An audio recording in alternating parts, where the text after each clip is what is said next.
Are you a Spartan goddess? Yeah. You guys are awesome. Look at this butt. Can I slap it? You too. You're a keeper. Brett, how do you choose who comes in and who doesn't come in? It's interesting. We look for a mix of like style, class, people that we feel would contribute to the overall quality of the night. He's a man. This guy just knows all the right things to say.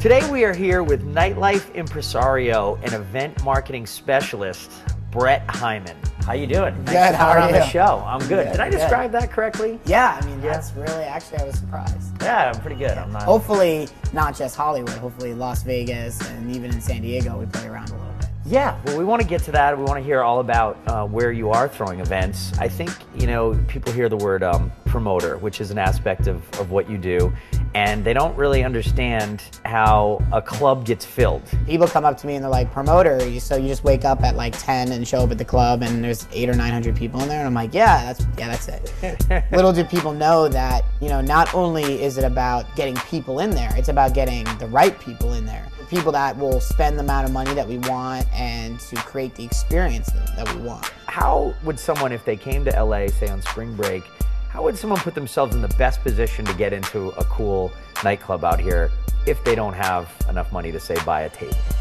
There's probably a definable list of rules. I mean, obviously rule number one is show up with a bunch of girls. Yeah. A, that gets the attention of the door guy, and B, you know, it makes the promoter at least happy to let in a guy that is not guaranteed to spend the money that we need. And I don't say, it doesn't mean go grab a bunch of girls off the street. That means look for classy, connected, some kind of trendy dressed girls. And yeah, I think dress is very important. It's critical, and that's probably critical.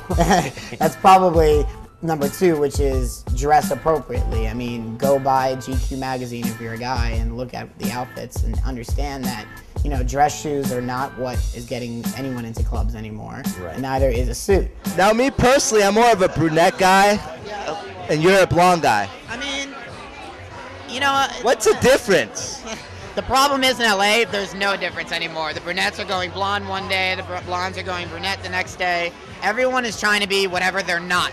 So it doesn't matter whatever they are, because whatever they actually naturally are is what they don't want to be anymore.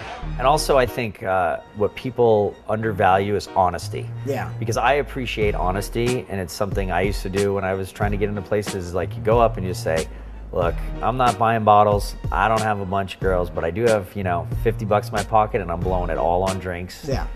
You know, just be honest with the doorman. I think that resonates because everyone, especially in LA, comes up with a story.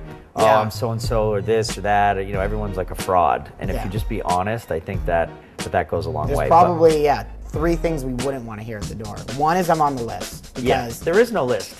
there's no Guest list. lists do not exist in Hollywood. If you're on a guest list in a nightclub, maybe not a great place to be hanging out. But that's up to you. If you can have a good time there, go for it. I mean, the minute I hear I'm on this guy's list, that's it. You're not coming in because he didn't tell you he made a list, because he didn't. Yeah. We don't. We don't want to have the responsibility of having to let anybody in. And if you see a list or someone appropriating a clipboard with a list, it's fake. Yeah. It doesn't really exist. Brett, are these girls coming in, or are they? These girls are all coming in, all of them, right now. Say Okay, hi, girls. What's up? What's up? Now, let's talk about some of your events, because I've been to them. They're spectacular. Nice. I mean, you might end up on a Ferris wheel. Yeah. You might see a guy swallowing a sword. Yeah. It's a veritable circus of entertainment when we go to your events. But what are some big events you've thrown recently that you're really proud of? And New Year's Eve, you know, we did a party called Gridlock with Katy Perry performing at the Paramount Studios backlot. We had about almost 5,000, about 4,800 people. biggest party in LA. It was the biggest party in LA in New Year's. It was absolutely very expensive to produce. So we had a Ferris wheel. We had like a rising star at midnight. We had video screens all over the place, and we were projecting the different parties going on in different areas into other areas. So there's probably some young person sitting in the Midwest right now, and they think, going out, I go out all the time. Like, I could just move to LA, meet a bunch of hot girls, and start promoting and making money off this. What would you say to someone like that who thinks, okay, well, I'll just move to Hollywood and I could be a promoter and a nightlife person? Clubs are private parties put on by promoters. They know who they want, and showing up at one is like showing up to somebody's house and saying, can I come in and hang out? You know, I'm really not contributing anything, but, you know, here's a couple girls or whatever.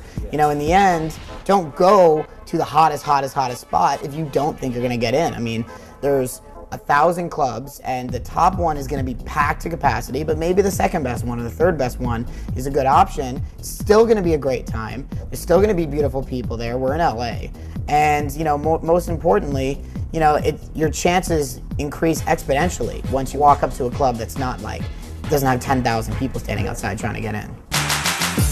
Well, Brett, I got to say, you know, it's so interesting to hear your story and where you are and where your company's going. And I think that Night Vision and yourself are just a true example of the hustle. And we appreciate you coming on and telling us your story, and wish you the best of luck in the future with your company. Thanks. Yeah, I look forward to working with you guys. Definitely. More and more and yeah. more. Thanks, man. Absolutely.